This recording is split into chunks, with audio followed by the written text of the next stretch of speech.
자, 그러면 다시 시작할게요. 자, 위화단 운동 이제 보기 전에 그 당시에 이제 교환이라는 사건들이 이제 상당히 많이 일어났는데 이 교환이라는 건 반기독교 운동이라고 하죠. 그래서 베트남도 이제 구교 운동이라 가지고 이는 반기독교 운동이 동시에 존재를 하고 있었다는 거죠.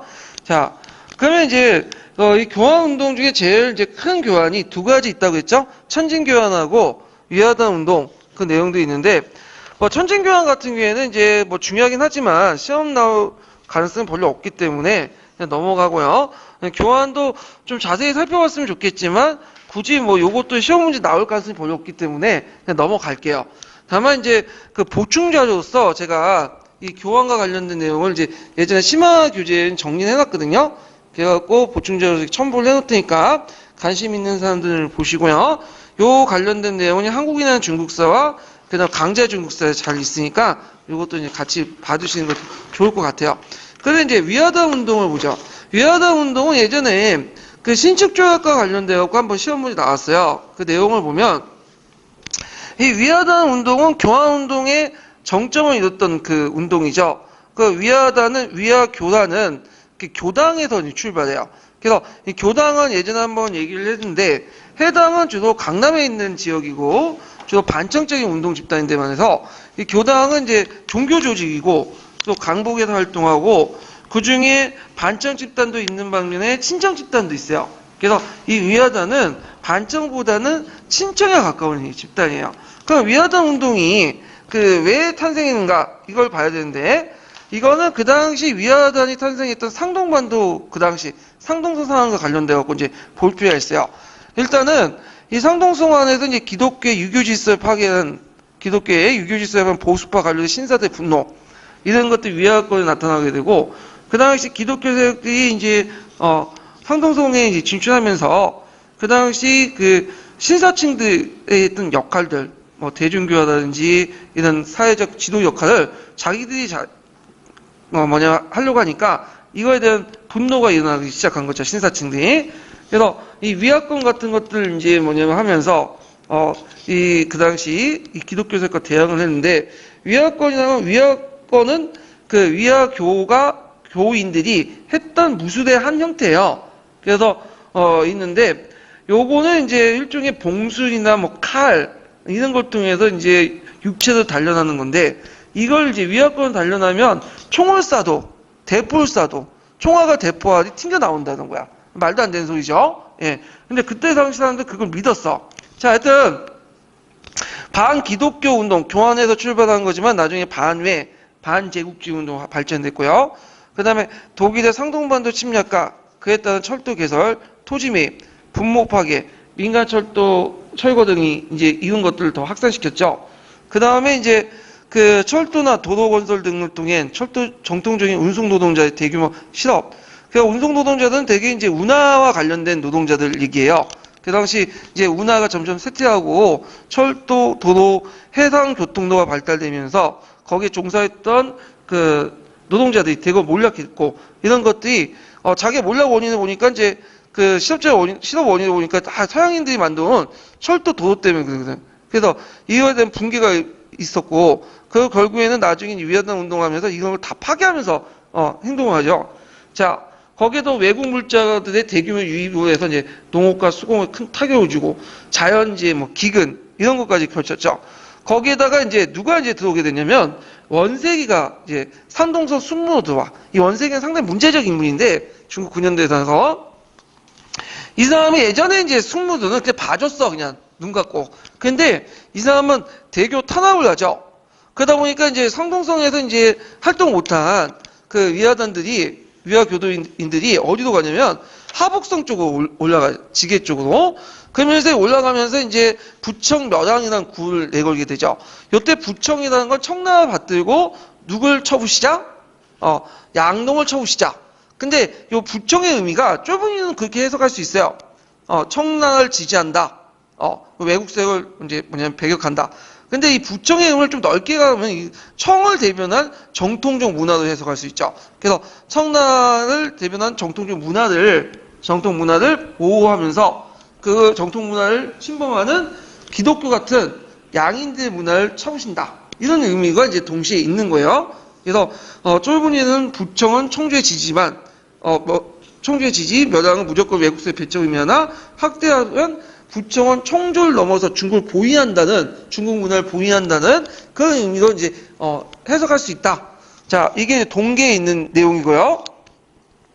그래서 이제 일단은 올라가면서 이들은 그 저쪽 북경 쪽으로 올라가면서 이제 그 올라가는 도중에 기독교인과 선교사를 살해하고 그 다음에 서양인들이 만든 철도라든지 전신선이라든지 등등을 다 파괴하면서 올라가. 그러니까 이제 이거 안 되겠다 해서 이제 서양 연합군들이 8개국을 이제 만들죠. 그래서 공동 충돌해서 북경을 점령해요. 그래서 그 당시 북경에 이제 위화단이 있었는데 그때 위화단들은 서태후 정권의 지지를 받았어요. 이 서태후가 이 위화단을 이용해서 서양 제국주의 열강과 싸우려고 했거든요. 그래갖고 이제 연합군이 이제 북경을 점령하니까 어디 도망가요? 저쪽 연합 쪽으로 도망가죠. 서태후가. 그래서 이제 있는데 이때 연합군들은 8개 국가인데 거의 대부분 서양 열강들이야. 근데 한국과는 다르죠. 일본이 여기 참여했어. 그래서 일본이 제일 많이 참여했어요. 왜냐면 서양 열강들이 이제 병력을 동원하기는 좀 먼 거리니까 힘들잖아요. 그래서 일본군이 1위가 제일 많고 그다음 미국군. 그래갖고 이제 이렇게 해가지고 북경을 점령했다. 그래서 이때 북경에 있었던 그 외국 공사관이나 영사관들, 그 다음에 저 외국인들은 그 한 곳에 집중해서 그 위화단 운동하고 막 싸우고 있었어요. 그래서 그게 이제 북경 55일인가? 이런 영화에도 나오는데, 자, 하여튼, 결국에는 이제 그날 서태후 정권이 이제 어쩔 수 없이 이제 항복을 하고 신축조약을 맺게 되죠. 이걸 신축조약 또는 베이징 위정서 하는데, 이게 예전에 한번 시험 문제 나왔으니까 꼭 기억을 해주세요.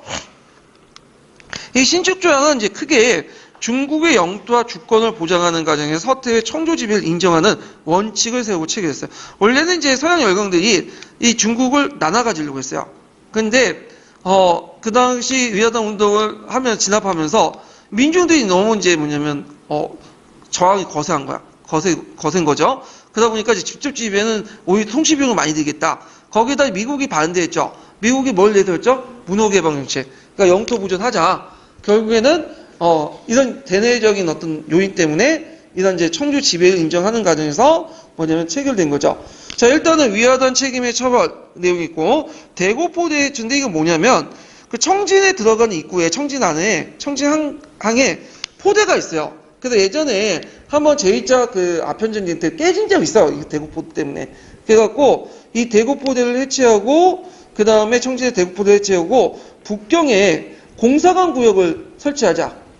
이게 동고민항인데, 이 동고민항 왜 설치하냐면, 그 당시 위화단이 쳐도니까 이제 북경에 있었던 외국인들, 영사관, 대사관들이 방어시설 하기가 좀 힘들었거든. 그러니까 같이 이런 상태가 이제 발생되면, 공동 방어하기 위해서 동고민항이라는 구역을 이제 설치해야 되죠. 공사관 구역을. 예. 그래서 그 안에는 그 공동 관리하고 중국인들이 허가 없이 들어가지 못하도록 만들어요. 예, 그래서 철저하게 이제 그 외교 설치 구역을 만들었고요.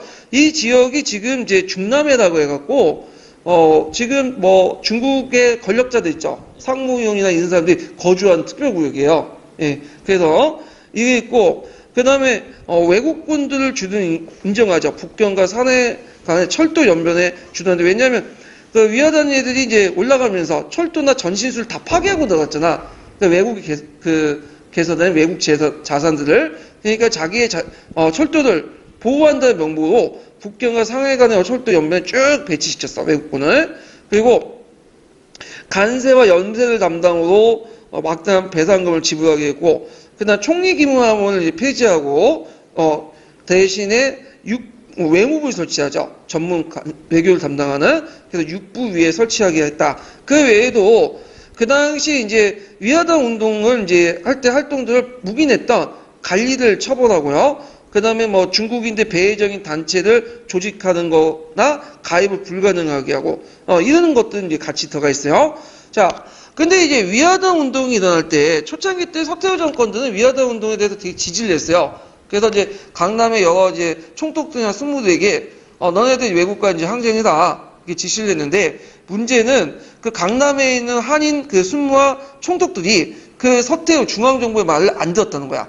그리고 나서 따로 이 지방세력들이 자체적으로 판단을 해갖고 청주의 날 무시하고 자체적으로 서양 열강들과 평화 교섭을 하죠. 그래서 맺어진 것이 뭐냐면 동남 호부 조약이에요. 이때 위화단 운동 할 때 그 내용을 보면 상해족에는 공동을 보호하고 양자강과 내륙 지역은 중국 관리들이 보호한다. 그 내용이야. 자, 의미는 뭐냐면 이것은 중국의 정치 권력 이분화를 반영하죠. 그래서 나중에 이제 이 동남 호부 조약은 그 뭐냐면 서태후의 명령, 중앙정부의 명령을 안 듣고 그냥 자기가 독자적으로 그냥 서양 열강들 뭐냐면 그 손을 잡고 한 건데 문제는 청조가 그걸 나중에 묵인해 줬단 말이야. 그러면 이 권력이 이제 뭐야? 청조 중앙조차도 뭐냐면 이혼화된 걸 인정해 준 거죠. 얘네들이 말 안 듣는데도 지멋대로 한 걸 그대로 인정해 줄 뿐인 거야. 그러다 보니까 이제 중앙의 청조정부와 그러니까 강남의 한인 신사들이 장악하는 지방정부 이렇게 두 개로 나눠지게 돼요. 그러니까 청주의 그 영향력이 그만큼 강남 지역에서 어떻게 쇠퇴할 수밖에 없는 그런 배경이 됐다. 이렇게 이제 보시면 되겠죠. 자, 그 다음에 의의를 보면요. 자, 서양 제국주의 열강에 의해 중국 분할 및 직접 통치를 저지하겠다. 가불을 방지했다. 그 두 가지 이유가 있다고 했죠. 그 당시 민중들의 어떤 거세 저항, 그 다음에 미국의 이제 문호 개방 정책 이런 것들이 이제 연결돼 볼 수가 있고요. 그 다음에 청정부의 권위가 이제 하락이 되고 이 한국파 입지가 강화되죠. 그래서 이제 아까 동남 호부 조약처럼 강남에 있는 정부들이 뭐냐면 말 듣지 않죠. 강남 관리들이 거기에다가 청나라 정부가 처음에는 그 위화단을 지지했다가 나중에 분리하니까 또 위화단을 탄압하라고 명령 내고 왔다 갔다 해. 그래가지고 이제 있었고 그 과정에 한국파 입지가 강화되고 그 다음에 이때 이제 위화단 운동이 일어날 때 러시아가 그 만주 지역에 그 군대를 주둔하게 해요. 왜 군대를 주둔하냐면 위화단들이 보니까 철도를 파괴했잖아. 근데 북만주 지역의 그 철도는 누가 지금 개설했냐면 러시아가 개설한 거야. 그래서 얘네들이 북만주 철도까지 파괴할 수 있다. 그래갖고 자국의 영토를 자국의 어떤 철도를 보호하기 위해서 군대를 파견한 거예요. 그러면 위화단 운동 이후에 그 진압하고 나면 군대를 철수해야 되잖아. 근데 만주 지역이 계속 그 명분으로 계속 군대를 주둔하니까 당연히 중국에서 반발을 하겠죠. 그래서 중국은 그래서 이제 중국 지식인을 중심으로 해갖고 뭐냐면 반러 운동이 일어나. 이걸 이제 뭐라고 하냐면 거화 운동이라고 거화 운동. 거화 운동. 이 거는 거부하다는 뜻. 아는 뭐냐면 그 당시 중국어로 이제 뭐라고 러시아를 알아서 하라고 했죠. 알아서를 거부한다는 거야. 이 거화 운동은 그 당시 만주에 계속 잔류하고 있었던 러시아 된 반감에서 원래 출발했어요.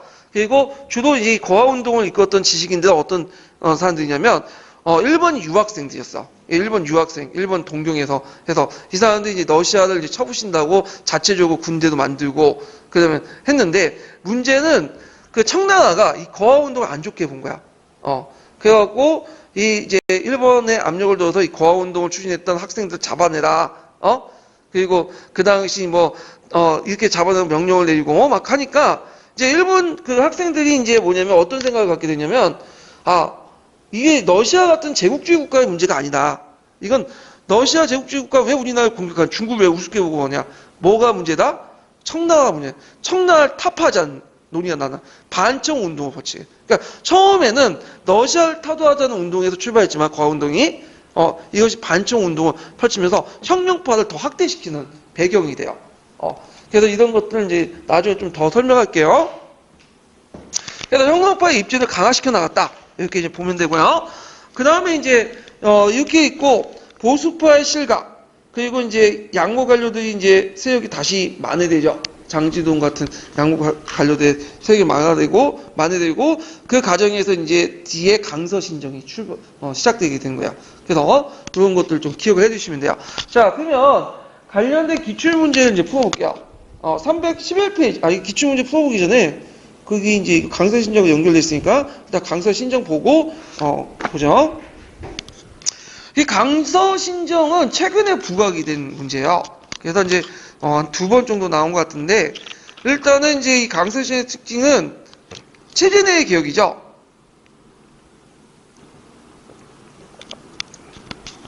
그래서 청나라의 체제를 인정하는 과정에서 가운데 개혁을 하는 건데, 처음에 양모운동 있었고, 그 다음에 범법운동, 그 다음에 마지막 강서신정.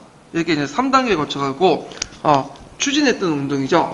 그래서 이제, 위아더 사건이 이제 서태후는 개혁의 필요성을 절감하고 개혁 정책을 이제 추진하게 되는데, 자, 그때 이제 자기가 쫓아냈던 그 당시 범법과 관료들의 개혁을 그대로 모방해서 그 당시 추진을 하기 시작한 게 강서신정이야. 진작에 이제 추진했어야 되는데, 그때 이제 위화당 운동이 진압하고 나서 그 당시 서양 열강들의 어떤 압력, 자체 개혁의 필요성 등등 해갖고 뭐냐면 어쩔 수 없이 뭐라 그럴까 떠밀려서 이제 개혁을 한 거야. 예. 그래서 이제 성격을 보면 처음엔 입헌군주를 제외한 범법화 운동을 결성했어요. 예. 그러니까 이 원래 이제 강서신정은 그 범법화 운동을 이제 계승을 하는데 다만 정치 부분만 입헌군주에. 근데 나중에 이제 강서신정을 추진하면서 그 당시 많은 신사층들이 입헌군주제 정치 개혁을 주고요. 우리도 이제 서양처럼 의회도 만들고 헌법도 만들자. 너무 요구가 강해지니까 뭐냐면 후대에 나중에 추가된 거야 이거는. 처음에는 그걸 집어넣은 건 아니에요 처음부터. 자, 추진자는 원세계, 장지동, 유근휘 같은 그런 이제 상당수 양무 관료들이 있고, 뭐 원세계는 나중에 군벌 세력이 모태가 됐던 사람이죠. 예. 자, 그 다음에 이제 그 개혁 내용, 그 발표 한 3개 쳐놓으세요. 이거 예전에 시험 문제 자주 나왔던 거죠. 일단 군사개혁 보면, 중앙 권력을 강화할 목적으로 이제 군사를 개혁을 했는데, 신군을 이제 증설했다. 그러니까 어떤 책에서는 이게 창설로 돼 있고, 어떤 책에서는 신식 군대를 이제 늘렸다. 그래서 병력을 확대시켰다. 이런 게 있어요. 그래서 있는데 엄밀히 말하면 이거는 뭐냐면 이제 창설은 아니고요. 신군을 증설했다. 정비했다. 이게 이제 훨씬 더 맞는 말이죠. 그래갖고 신군을 이제 확대 개편했다. 이렇게 이제 이해를 해주시면 될 것 같아요. 자, 그 다음에 군사학당과 군관 양성학원, 오늘날 사범학교 같은 것들을 양성하고, 육군부 같은 것들을 이제 중앙으로 통제할 수 있는 것들을 만들고, 영병처 같이 이제 일종의 논사훈련소 있죠? 이런 것들을 설치하고, 이런 것들은 군사개혁이다. 그래서 권력은 중앙 권력을 강화 목적으로 했고, 교육은 과거제 폐지, 신식학교 설립, 유학생 해외 파견, 이런 것들 있죠. 그래서 과거제를 이제 폐지했고, 요때. 그래서, 순화 때부터 실시했던 과거제가 요때 폐지됐어요. 그 다음에 신식학교 폐지는 서로 연결되는데, 과거제는 주로 뭘 양성한 거예요? 관리를 양성한 거죠. 그래서 예전의 교육 방향은 관리를 양성하는 목적에서 이제 했지만, 이 신식학교 설립은 다른 의미예요. 이제는 교육이 관리 양성이 아니라, 기초적인 교육과, 그 다음에 각 분야의 전문가 양성, 근대적 교육을 실시하겠다는 거야. 그래서 각 지방학교, 사범학교, 실업학교 등을 건립했고, 그 다음에 유학생을 이제 파견했다. 이렇게 좀 기억을 해두시면 해요. 자, 경제개혁을 보면 이제 상부를 설치하고, 신업진흥, 상해와 회사 설치를 장려하고요, 상법 같은 걸 제정을 했고요. 자, 정치개혁을 꼭 기억을 했는데, 원래는 처음에 정치개혁이 없었어요. 청조개혁 내용에. 근데 신사층 요구에서 실시했는데, 배경을 보면, 이 너일 전쟁에서 일본의 승리로 중국의 갈림의 신사계층이 왜 일본이 승리했냐? 그거는 그 서양 열강들이 일본을 이겼던, 서양 열강이 러시아를, 그 일본이 이겼던 건 뭐냐면, 일본은 입헌군주제 국가고, 러시아는 어떤 전제군주제 국가로 해석을 한 거야. 그래서 결국에는 그 입헌군주제가 승리했다. 일본이 입헌군주제를 채택했으니까 당연히 중국도 뭐래요? 입헌군주제를 선택해야 된다. 그래서 있는데 입헌군주제가 되려면 두 가지 조건이 있어야 돼. 의회가 있어야 되고 일단 법을 만들 수 있는. 또 하나가 헌법이 있어야 되겠죠. 헌법. 그래서 의회와 헌법 추진을 이제 추진하게 돼요. 신사계층을 중심으로. 그래갖고 이제 그 각종 이제 양계층을 중심으로 보안파, 국외에 있는 보안파, 국내 입헌단체들 주식에서 전개했는데, 지향은 신사계층의 지방국가적 지향성, 지방자치론과 정치참여학대야. 그래서 이들은 이제 신사계층 강남 쪽에 이제 신사층인데, 대개 이제 명때부터 해서 청라 때까지 신사계층은 중앙 권력이 자기 세력권 영향이 있는 지방의 내용을 별로 안 좋아해요. 그러다 보니까 이제 정치개혁도 중앙 권력의 어떤 대항에서 지방의 자치권 확보, 여기에 초점을 맞춘 거야. 근데 이것이 이제 문제는 강서신정이 추구하는 방향이 좀 다르다는 거야. 강서신정은 이 개혁을 통해 중앙집권을 강화시키는 거죠. 근데 요 정치에서 주장하는 그 신사층이 주장하는 것은 지방분권 쪽이야. 거기에 이제 충돌이 일어날 수밖에 없는 거죠.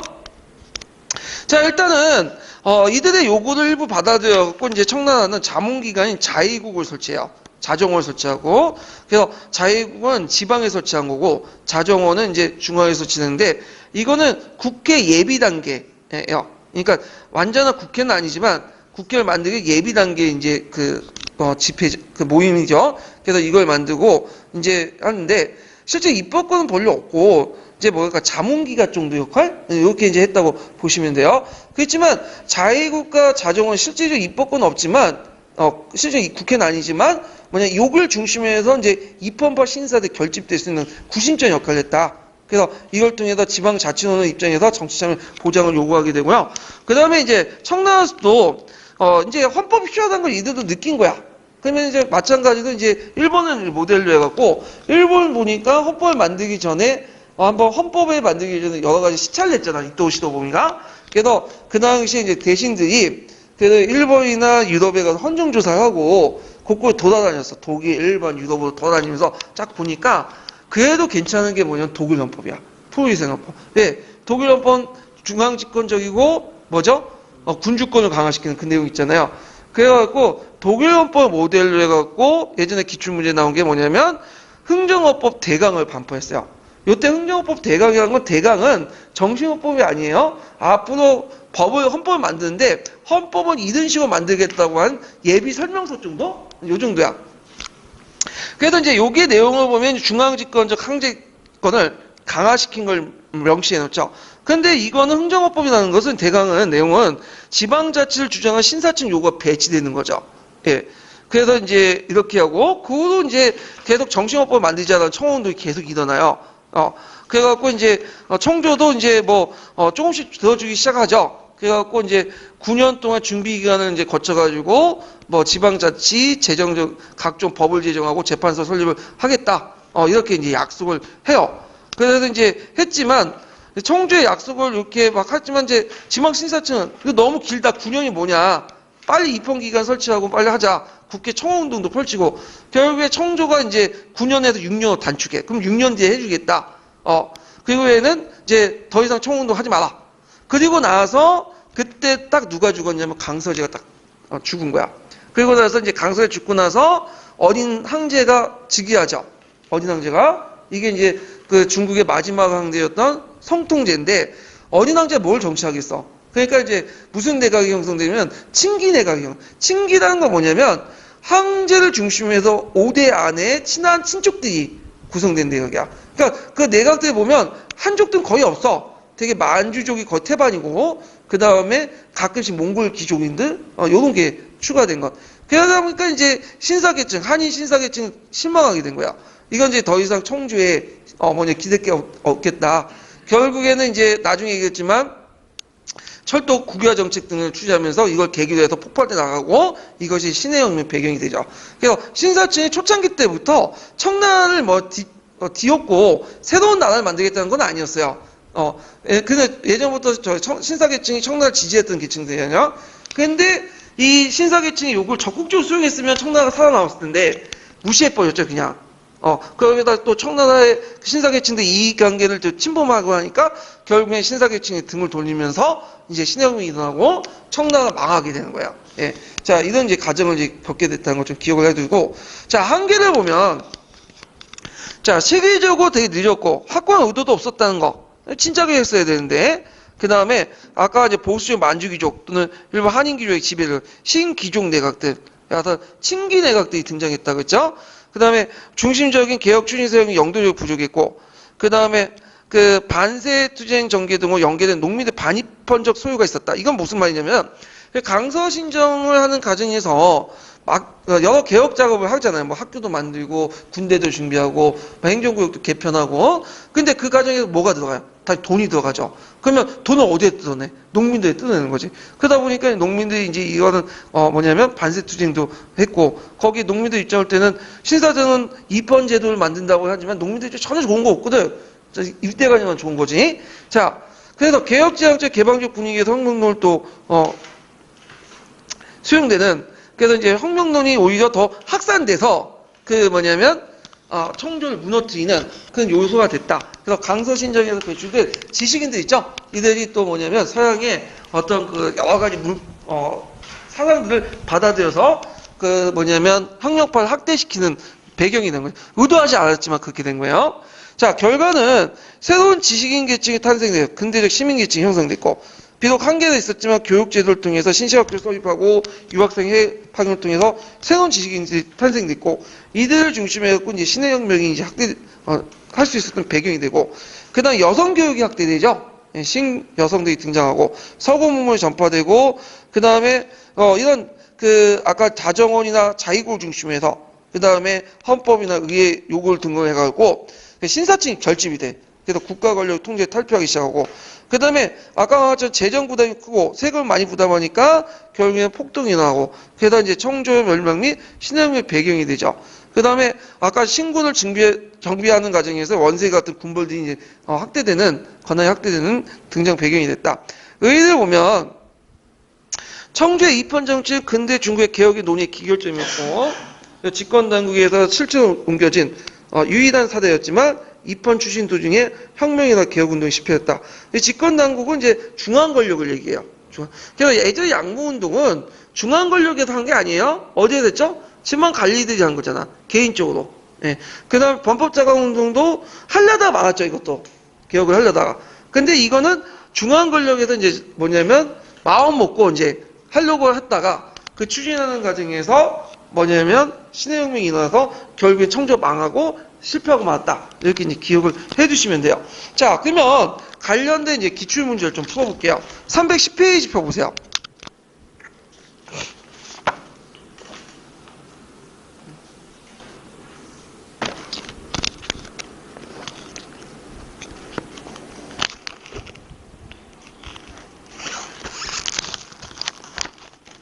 자, 310페이지 보면 자, 다음 빈칸 가와 나에 해당하는 사항을 쓰고 그 다음에 다의 공통된 사상적 지향을 두 줄 이내로 이제 쓰시오. 그래서 이제 이게 좀 중요하니까 이거는 그 개혁 개방 이전과 이후에 그 뭐냐면 근현대사 중국 근현대사를 바라보는 시각의 그 차이가 있어요. 자, 이거 한번 읽어볼까요? 예문을? 이거 대놓고 읽어요. 네. A만 읽으세요. 이만. 네. 1949년 신중국의 성립 이후 중국 공산당 사가들은 근대사의 발전 과정을 계급투쟁 중심의 혁명사관으로 파악하였다. 중국 근대사는 중국 공산당사의 전사로서 혁명의 3대 고조기인 가, 의화단, 나를 중심으로 삼아야 한다는 주장이었다. 그러나 개혁개방 정책이 추진된 이후 중국의 역사가들은 중국 근대사의 발전은 혁명의 3대 고조기를 기초로 진행된 것이 아니라 여러 방면에 걸쳐서 진행되었다고 주장한다. 그리고 당시 생산력 발전과 관련되었던 양문운동, 변법운동, 청조신정도 중시되어야 한다고 주장한다. 예. 여기는 이제 그 개혁개방 이전에는 혁명의 3대 고조기로서 아래로부터 흐름을 강조한다고 했죠. 그래가지고 그 아래로부터 흐름의 이제 순서가 첫 번째가 태평천국 운동이야. 가가. 그 다음에 의화단. 그 다음에 마지막 신해혁명이죠. 근데 개혁개방 이후부터는 체제내의 개혁을 이제 강조하기 때문에 아래로부터의 그 개혁과 위로부터의 개혁이 동시에 이루어지는 이걸 두 개의 개혁이 동시에 이루어졌다 쌍선설이라고 해요. 쌍선설이라고 하는데 자 위로부터의 개혁은 양무운동, 범법운동, 청조신정. 이 청조신정은 뭘까요? 신축개혁, 강서신정을 얘기하는 거죠. 예. 근데 최근에는 이제 동시에 형식적으로는 이렇게 얘기하지만 실질적으로 어디에 강조한다? 체제내의 개혁을 이제 강조하는 분위기예요. 양무, 범법, 청조신정 이렇게 이제 보면 되고요. 그래서 가에 들어갈 것은 태평천국 운동, 나에 들어갈 것은 신해혁명 이렇게 있고요. 그다음 B는 이제 뭐냐면 이제 머리와 관련된 건데 이 머리 문제가 상당히 민감하죠. 예, 그래서 청나라가 이제 변발을 했느냐 안 했냐에 따라서 자기가 복종했냐 안 복종했냐는 걸 판단하는 기준이 됐기 때문에 그래서 순치 연간에 이제 변발을 내니까 변발령을 거부하는 움직임이다. 그러니까 나라가 망할 땐 가만히 있었던 사람이 자기 머리 깎은 게 들고 일어난 거야. 그래갖고 이제 그 양주 지역 같은 경우에는 이제 반란이 일어났는데 머리 때문에 변발령 때문에 그래서 그때 그 청나라 군대가 진압해서 거의 양주란 도시 10만 명 정도를 죽였다고 해요. 양주 11기에 그게 나오는데 그 후에 이제 머리를 기르는 거는 일종의 장발이고, 이거는 청나라에 뭐냐면, 저항하는 거다. 이런 그 풍토가 형성되면서 태평천공 운동이라든지, 그 다음에 백년거두난이나 이런 것들을 이제 하면 되죠. 그래서 그 내용이 이렇게 쭉 있어요. 그래서 태평천공 운동이 일어나 머리를 민 자를 요물로 간주하고, 청조는 머리를 기른 자를 적으로 간주했다. 그래서 요물과 적사이에 노인, 죄 없는 백성들은 머리를 밀며 홍량하게 죽고, 머리를 기르면 청나하게 죽는 비참이 있다. 그러니까 머리 문제, 병반은 청나하고, 그 다음에 장반은 제가 태평천공. 그러니까 백성들 입장을 때 어떻게 기를 수도 없고, 변발할 수도 없고, 중간 정도 하면 괜찮을까요? 예, 살 수 있을지 모르겠는데, 아니면 그냥 팍팍 밀든지 아니면 그냥 승려가 돼갖고, 예. 이것이 이제 40년, 50년이 지나서 똑같은 문제가 아닌가. 그러나 중국인들이 일본에 유학을 많이 갔었거든요. 왜 일본에 유학을 갔냐면, 유럽에 가면 이제 돈이 좀 많이 들어. 근데 일본에 가면 일단은 물가가 싸죠, 상대적으로. 그다음 지금 비싸지만 그 당시엔 좀 약간 유학 비용이 적게 들고, 그다음 일본 같은 경우에는 뭐가 자주 한자가 많이 사용하니까, 같은 동아시아 문화권이니까 그러니까 편하단 말이야. 그래서 이때 일본에 많은 유학생이 가 있는데, 이들도 이제 두 개로 나눠요. 그때 보항파하고 범법파, 나중에 설명했죠. 보항파는 범벌이에요. 근데 그에 반해서 이제 뭐냐면 상용파는 뭐죠? 머리를 깔죠.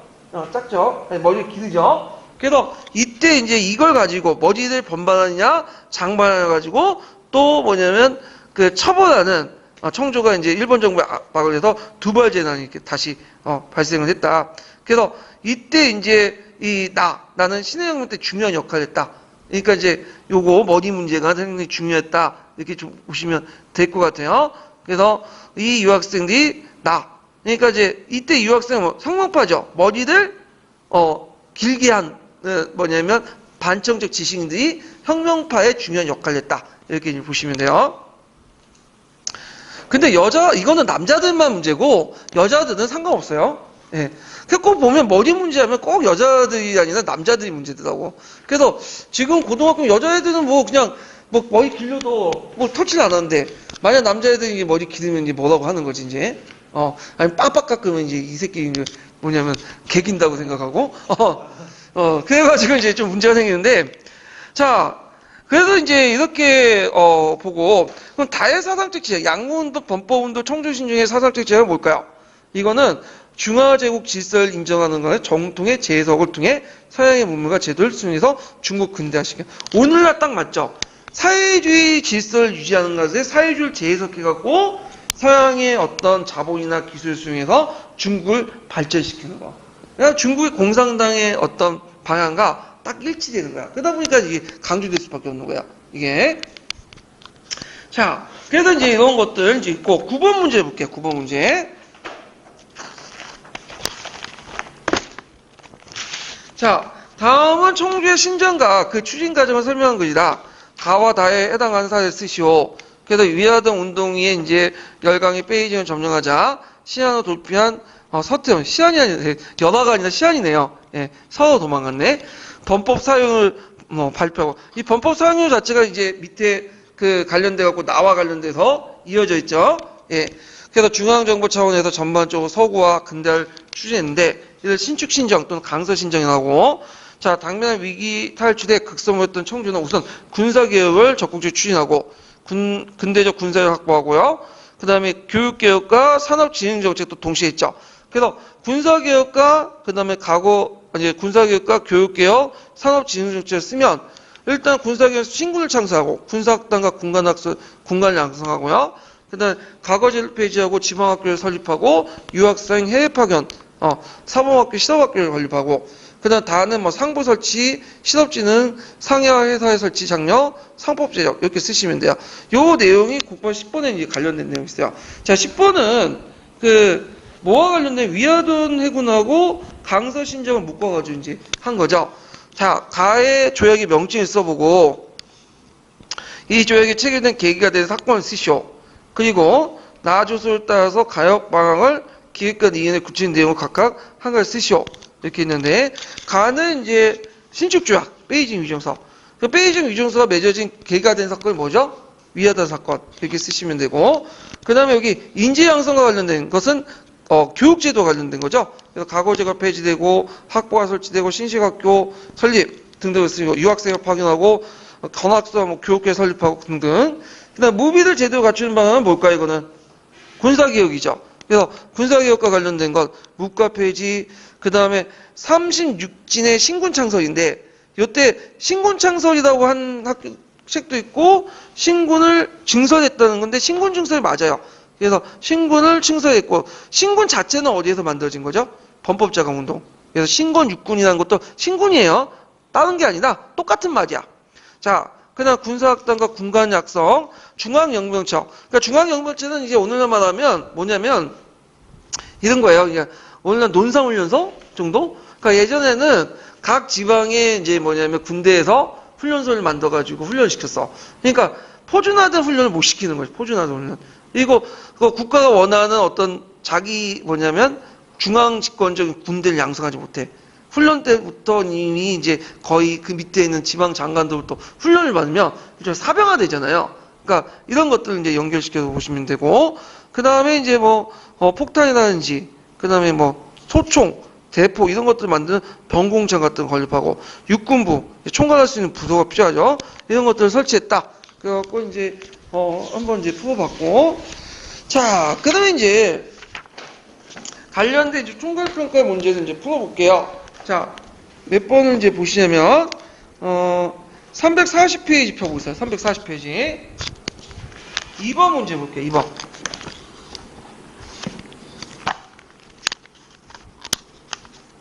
자, 다음 사료에서 이제 자위국가 자정원이 개설된 배경을 두 가지 서술해 보고 청나라가 밑줄친 철도 차관 개혁을 체결할 목적을 무엇인지 쓰시오. 자, 여기에는 자위국가 자정원의 이제 개설 목적은 신사층이 입헌론을 주장했고 너울 전쟁 승리 때문에 그렇게 쓰시면 돼요. 예. 그 다음에 이제 철도 차관인데 뭐냐면 이제 정부의 철도 차관 개혁은 실로 신은 인민의 사지를 몰아넣는 계획이다. 철도 국유화 정책인데 이게 열강의 자본을 빌리기 위해서 이걸 철도 부설 걸 이제 담보로 해가지고 빌리기 위한 건데 이 부분 나중에 좀 더 얘기를 하고요. 그 다음에 몇 번 문제 보시냐면 342페이지 9번 문제 볼게요.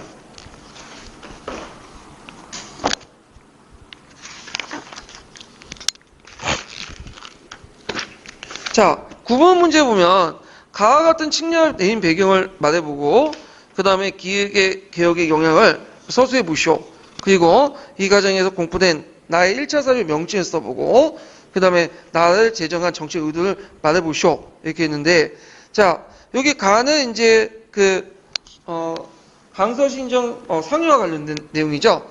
예, 여기에도 이제 있는데 일단은 거기 기획의 개혁의 영향 이때 이제 그 교육개혁에 이제 영향을 이제 쓰면 그 당시 의하단 사건 가해 측량의 배경을 보면 일단 의하단 사건 이후에 서태후 정권의 개혁의 필요성을 절감을 쓴 거고 이때 개혁의 영향은 이제 학교 과거제도 개혁을 통해서 폐지를 통해서 지금까지 유학자 대신에 서구식 기술수단 지식인, 신식 군대 지휘관 등 다양한 직종의 새로운 엘리트층이 이제 형성이 됐던 계기가 마련했다. 이렇게 보시면 돼요.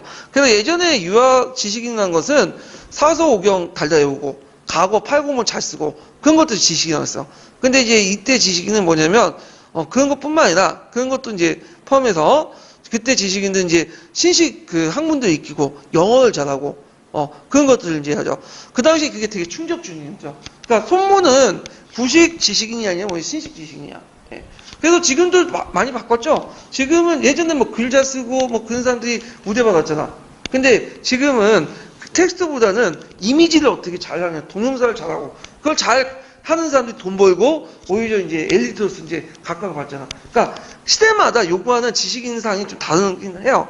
이때 하여튼 자 그 다음에 이제 교육개혁의 이제 영향 같은 경우에는 이제 지금까지 제가 말했고 다음에 1차 사회 명칭 이거는 이제 예전에 시험문이 나왔던 흥정어법 대강 이게 있고요. 그 다음에 정치적 의도 이런 흥정법의 정치적 의도는 뭐냐면 그 다음에 황제의 신성 불가침을 규정해 헌법을 통해 군주의 대권을 보장받으려고 했다. 그래서 메이지 유신의 메이지 헌법하고 흥정헌법 대강하고 그 다음에 우리나라의 뭐냐면 대한민국 국제 공통점 뭐예요?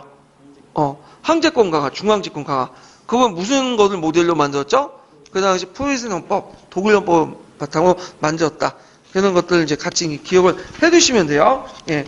그래서 있고, 그 다음에 또 관련된 문제가, 마지막으로 349페이지 봐볼게요. 자, 22번 문제 볼게요. 22번.